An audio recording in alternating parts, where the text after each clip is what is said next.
Good morning students. आज हम दो चर वाले रैखिक समीकरणों का अध्ययन करेंगे और इसके साथ साथ इन समीकरणों का आलेख किस प्रकार से ज्ञात करते हैं और दो दी हुई समीकरणों का हल किस प्रकार से ज्ञात करते हैं उसकी सभी विधियों की बेसिक जानकारी तथा उनके शॉर्टकट माध्यम से कैसे हम प्रश्नों को हल करेंगे इस वीडियो में जानेंगे। इसलिए इस वीडियो को अंत तक देखिए। अगर चैनल पर नए हैं तो चैनल को सब्सक्राइब कर लीजिए तथा बेल आइकन जरूर दबा लीजिए। देखिए, सबसे पहले हम चर की बात करेंगे। चर वह राशियां होती हैं जिनका मान प्रत्येक प्रश्न में बदलता जाता है, जैसे x, y, a, b। यदि हम इनका मान एक प्रश्न दूसरे प्रश्न में देखें तो बदलता रहता है, इसीलिए इनको चर राशियां या वेरिएबल कहा जाता है। ऐसी राशियां जिनका मान नहीं बदलता उन्हें अचर या कांस्टेंट कहा जाता है, वह संख्याओं के रूप में आती हैं। बात करें हम दो चर वाले रैखिक समीकरणों की, तो यदि कोई समीकरण चर तथा अचर से मिलकर बनती है और उसमें बराबर का चिन्ह आता है तो उसे दो चर वाले रैखिक समीकरण कहा जाता है। इन समीकरणों के अनेक हल होते हैं। एक रेखा असंख्य बिंदुओं से मिलकर बनी होती है, इसीलिए एक रेखा के अनेक हल होते हैं। यदि दो रेखाएं आपस में प्रतिच्छेद करती हैं तो इनका एक हल होता है। यदि दो रेखाएं समांतर होती हैं तो कोई हल नहीं होता है, और यदि दो रेखाएं समपाती अर्थात एक के ऊपर दूसरी होती है तो उनके अनेक हल होते हैं। परंतु यदि हम एक रैखिक समीकरण की बात करें तो एक रैखिक समीकरण असंख्य बिंदुओं से मिलकर बना होता है, इसीलिए इसके अनेक हल होते हैं। पहले हम आलेख बनाना सीखेंगे इन समीकरणों का। तो आलेख बनाने के मैं आपको दो तरीके बताऊंगा, एक बड़ा वाला तरीका और एक शॉर्टकट तरीका। सबसे पहले बड़ा वाला तरीका देखते हैं। यदि मुझे समीकरण दे रखी है x + 2y = 2 और मुझे बड़े वाले तरीके से इस समीकरण के चार हल निकालने हैं, तो कैसे निकालेंगे? सबसे पहले मैं यहाँ x या y दोनों चरों में से किसी एक चर का मान अपने आप मान लूंगा। जैसे माना x = 1। यदि मैंने x का मान 1 मान लिया तो y का मान यहां से समीकरण में रख के निकालेंगे। पहले x की जगह 1 + 2y = 2। प्लस का एक पक्षांतरण करने पर माइनस का होगा, इसीलिए 2y = 2 - 1, y बराबर हो जाएगा 2 में से घटकर 1 और 2 यहां पर रहेंगे। यदि पूरा पद बराबर के दूसरी तरफ जाता है तो प्लस या माइनस में जाता है, जबकि आधा पद जाएगा तो गुणा या भाग में जाता है। इसीलिए y का जो मान आएगा वो 1/2 होगा। इस प्रकार हमारा पहला हल निकल कर आता है 1,1/2। x का मान 1, y का मान 1/2। अब यदि हम दूसरे हल की बात करें तो मैंने मान लिया x बराबर कोई संख्या मान ली मैंने 2, x का मान लिया 2, तो यहां पर x की जगह 2 + 2y = 2। पक्षांतरण करेंगे, पूरा पद उधर जाएगा तो उधर जाकर 2 हो जाएंगे माइनस के, और 2 में से 2 घटेंगे, क्या बचेगा? 0। इस प्रकार y का मान 2 बटे में जाकर 0/2 कितना हो जाएगा? 0। इस प्रकार द्वितीय हल हमें प्राप्त होगा x का मान 2, y का मान 0। एक बात बच्चे ध्यान रखेंगे, आगे वाला जो मान होता है प्रथम अवयव वह x निर्देशांक या भुज होता है, जबकि बाद वाला y निर्देशांक या कोटि होता है। हमें समीकरण के दो हल प्राप्त हो चुके हैं। इसी प्रकार हम समीकरण के अनेक हल ज्ञात कर सकते हैं। एक बार मैंने x का मान 1 रखा, फिर 2 प्लस में भी रख सकते हैं और माइनस में भी रख सकते हैं। इसके बाद हम देखेंगे शॉर्टकट मान हम कैसे निकालेंगे। शॉर्टकट मान निकालने के लिए एक चर को रोक लेते हैं नदी के इस पार, अर्थात बराबर के चिन्ह की इस तरफ, और बकाया दूसरी तरफ ले जाते हैं। जैसे x बराबर 2y उधर जाकर माइनस के हो जाएंगे, x बराबर 2 - 2y। अब यहां पर y पहुंचा अंदर और x है बाहर। अब y पहुंचा है अंदर तो बना देंगे इसे अंदर। कैसे? हम यहां पर मान लिखेंगे y का मान हम अपनी तरफ से मान लेंगे क्योंकि y अंदर है, x और y। कैसे लिखते हैं? पहले हम y को मान लेंगे 0। 0 एक इंटरनेशनल भिखारी होता है, किसी के साथ क्रिया करे 0 बना देता है, परंतु खुद बटे में नहीं आना चाहिए। यदि y का मान मैंने 0 लिख लिया तो 0 दूनी 0, और जब 2 में से 0 घटेगा तो बचेंगे यहाँ पर 2। एक बार फिर से देखेंगे, y का मान 0, 0 दूनी 0, यहाँ मान कितना हो गया 0, और जब मैंने 2 में से 0 घटाए तो कितना बचेगा 2, अर्थात y का मान जब 0 रखा तो x का मान निकल कर आ गया 2।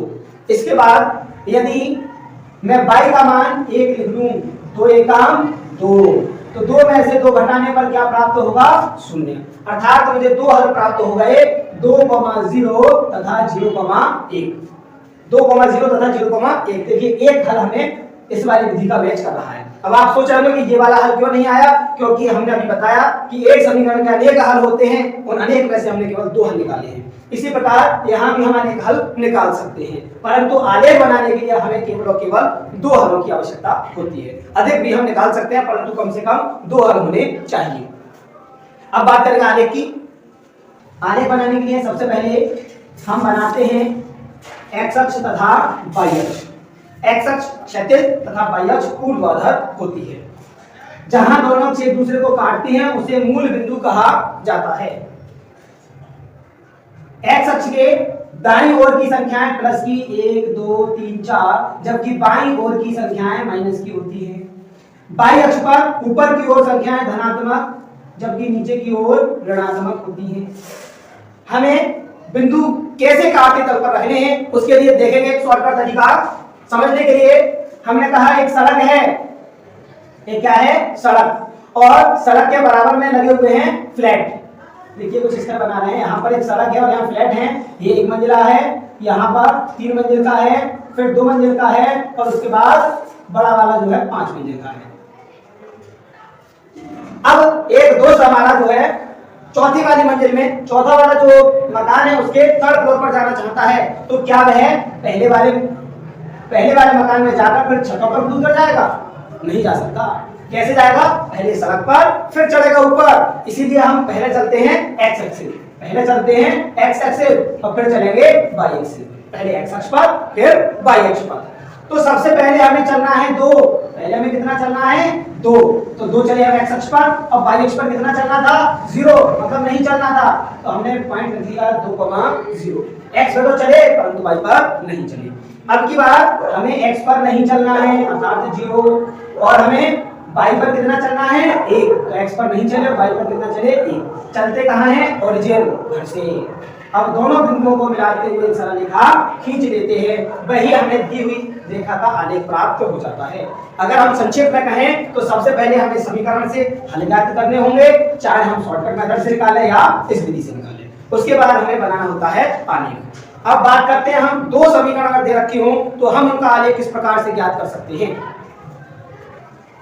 4 विधियां हैं जिसके द्वारा हम 2 चर वाली रैखिक समीकरणों का हल ज्ञात कर सकते हैं। पहली है ज्यामितीय या आलेखीय विधि, इसके बाद दूसरी है प्रतिस्थापन विधि, और तीसरी विलोपन विधि, तथा चौथी है वज्रगुणन विधि। इन विधियों के शॉर्टकट अगले पार्ट में बताए जाएंगे, परंतु हम इस पार्ट में देखेंगे ज्यामितीय और आलेखीय विधि द्वारा हम कैसे प्रश्नों को हल करते हैं। तो सबसे पहले हम 2 समीकरण स्टैंडर्ड वाली लिख ले रहे हैं। मानक समीकरण होती है हमारी a1x plus v1y plus c1 बराबर 0 तथा a2x plus v2y plus c2 बराबर 0। पहला बेसिक कंसेप्ट हमें सीखना है इसका कि ज्यामितीय विधि किस प्रकार काम करती है। इनके अलावा अगर मैं कोई और विधि भी लगाता हूं तो पहले मुझे स्टैंडर्ड समीकरणों द्वारा जो रिजल्ट मैं बताया जा रहा हूं वह बहुत महत्वपूर्ण रिजल्ट है, मिस नहीं करना है। इसके बिना अगर वीडियो को ध्यान से देखें, यदि ए और बी है आपस में विभेदी तो रेखाएं कहलाती हैं प्रतिच्छेदी। यदि ए और बी आपस में विभेदी अर्थात अलग अलग हैं तो रेखाएं प्रतिच्छेदी कहलाती हैं। इस प्रकार हम समझेंगे इन्हें, यदि a1 बटे a2 बराबर नहीं है b1 बटे b2, a1 और a2 का अनुपात अर्थात x के गुणांकों का अनुपात y के गुणांकों के अनुपात के बराबर नहीं है तो रेखाएं प्रतिच्छेदी होती हैं। प्रतिच्छेदी का मतलब है दोनों रेखाएं एक दूसरे को काटती हुई जाती हैं, अर्थात एक जगह काटेंगी, इसीलिए इनका केवल एक हल होगा। इन्हें हम संगत युग्म भी कह सकते हैं क्योंकि इनका हल निकल के आ रहा है। एक बार फिर से समझ लेंगे, यदि a और b आपस में हैं विभेदी तो रेखाएं कहलाती हैं प्रतिच्छेदी, अर्थात a1 और a2 x का गुणांक और y का गुणांक बराबर नहीं है तो रेखाएं एक दूसरे को काटती हुई जाती हैं, अर्थात इनका केवल एक हल होगा क्योंकि ये एक जगह मिलती हैं और हल है, इसीलिए हम इन्हें कहते हैं संगत।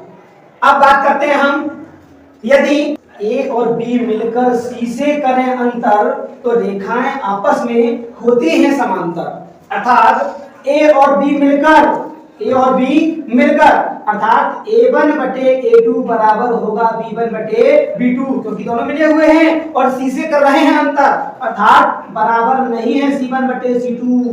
तो ऐसी स्थिति में रेखाएं कहलाती हैं समांतर। वो रेखाएं आपस में कैसी होती हैं? समांतर। अर्थात दोनों रेखाएं एक दूसरे से बराबर दूरी पर होती हैं और ऐसी दशा में कोई हल नहीं होता, अर्थात हम उसे असंगत कहते हैं। अर्थात वो आपस में असंगत होती हैं क्योंकि इनका कोई हल नहीं निकलता है। यदि ए बी सी मिलकर खिचड़ी है पकाती तो रेखाएं कहलाती हैं संपाती। अर्थात यदि ए बी और सी मिलकर खिचड़ी पकाती हैं, अर्थात तीनों मिले हुए हैं, अर्थात a1 बटे a2 बराबर है b1 बटे b2 बराबर है c1 बटे c2। यदि तीनों आपस में बराबर हैं तो रेखाएं संपाती कहलाती हैं, अर्थात एक रेखा के ऊपर दूसरी रेखा होती है। इस दशा में अनेक हल होते हैं। ऐसी स्थिति में अनेक हल होंगे, हल हैं, इसीलिए हम इन्हें संगत योग कहते हैं। इस प्रकार रेखाओं के प्रतिच्छेदी होने पर संगत और संपाती होने पर संगत होता है, परंतु समांतर होने पर असंगत होता है। उदाहरण देखेंगे, 2x प्लस 3y बराबर 4 तथा 3x प्लस 5y बराबर 4। हमें देखना है कि रेखाएं संगत हैं या असंगत हैं तथा प्रतिच्छेदी हैं, समांतर है या संपाती हैं। तो हम यहाँ देखेंगे सबसे पहले अनुपात a1 बटे a2। तो a1 बटे a2 x का गुणांक होता है तो यहाँ आएगा 2/3। b1 बटे b2 ध्यान दिया जाए तो 3/5। अगर c1 बटे c2 की बात करें तो 4/5। हमने देखा a1 बटे a2 ही बराबर नहीं है b1 बटे b2 से, तो ऐसी स्थिति में हम c1 बटे c2 को नहीं देखेंगे। यदि a1 बटे a2 बराबर नहीं है b1 बटे b2 के तो रेखाएं प्रतिच्छेदी हैं, अर्थात एक हल है, इसीलिए हम इसे संगत युग्म भी कहेंगे।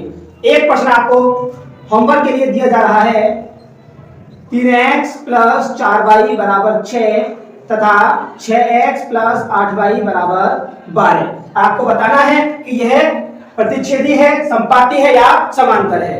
इसके बाद ज्यामितीय विधि या आलेखी विधि द्वारा रेखाओं को कैसे हल करते हैं, प्रतिस्थापन विधि, विलोपन विधि तथा बचवन विधि द्वारा कैसे रेखाओं को हल करेंगे, इसकी शॉर्टकट तथा बेसिक जानकारी आपको पार्ट नंबर 2 में मिलेगी।